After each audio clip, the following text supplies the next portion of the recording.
Hi everyone, welcome to my weekly Proseposters book review where I try to give you a book review in under 5 minutes by talking about 5 important aspects of that book.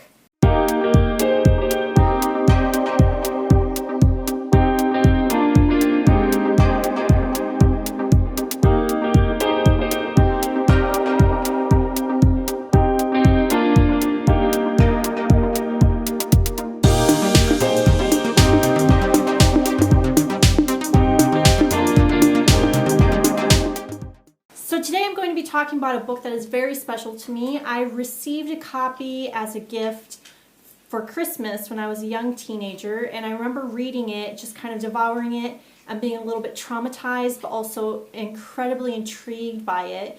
And it's just been a book that's stuck with me for the rest of my life up until now. I've reread it several times, so it's an amazing book. So the book I'm going to be discussing 5 things about is George Orwell's famous novel 1984.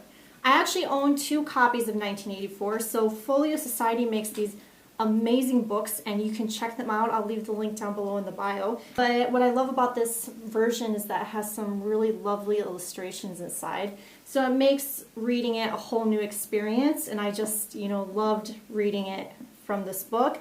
But I also have a version that I carry around with me when I'm commuting, which is this soft cover version that I don't mind if it gets dinged up a little bit, like I try to take care of my Folio Society book, but this 1984 version, it's okay if it gets a little bit scuffed.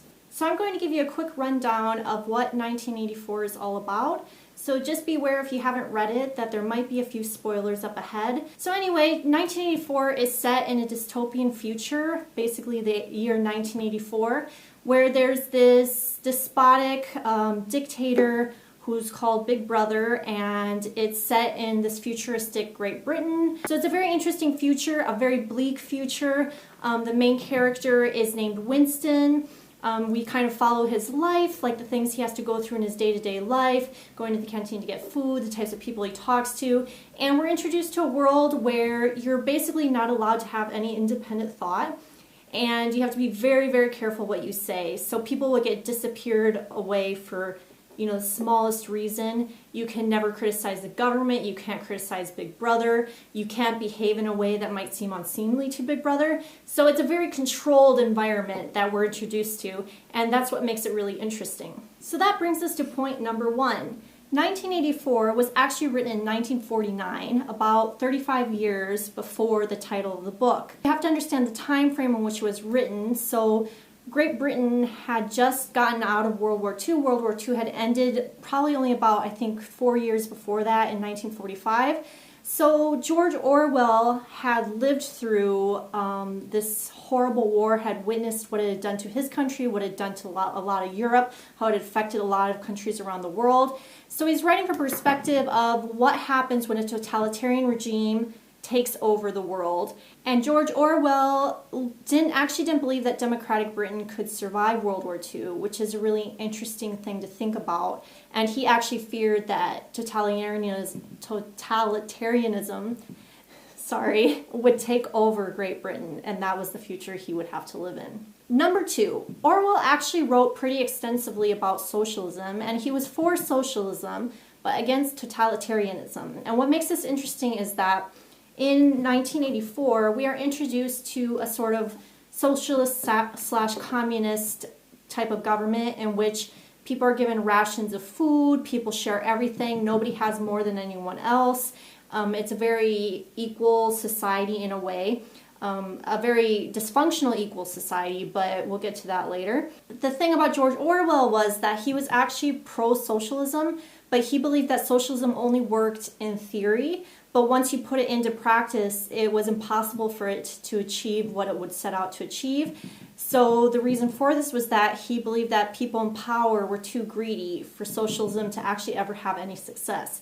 Number 3, George Orwell wrote 1984 on the Scottish island of Jura. It's this super remote, very isolated island in, I think it's northern Scotland, and he went there to finish this big novel that he'd had in his brain for so long because he just finally wanted to get it down on paper. Number 4, you could argue that writing 1984 was what killed George Orwell.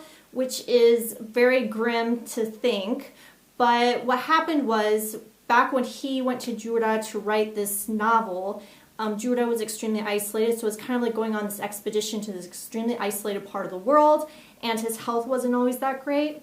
So his health declined on Jura, and he was just obsessed by this book. And I think being in isolation and only having the characters in this book for company a lot of the time could drive you a little bit crazy. It could have an effect on like your mental health. It could have an effect on your physical health. So he actually died, I think, a year after it was published. So it wasn't that soon after, you know, he finished 1984, got it to his publisher, and got it published, that he passed away. Number 5. It probably comes as no surprise to you that 1984 has been banned several times throughout the world. It's been banned for its political themes, it's been banned for its sexual content, and interestingly enough, at one point, I think it was 1981, in Florida, they contested it because they thought it was too pro-communist, which I find really funny, because if you've read 1984, you know that it is definitely not pro-communist.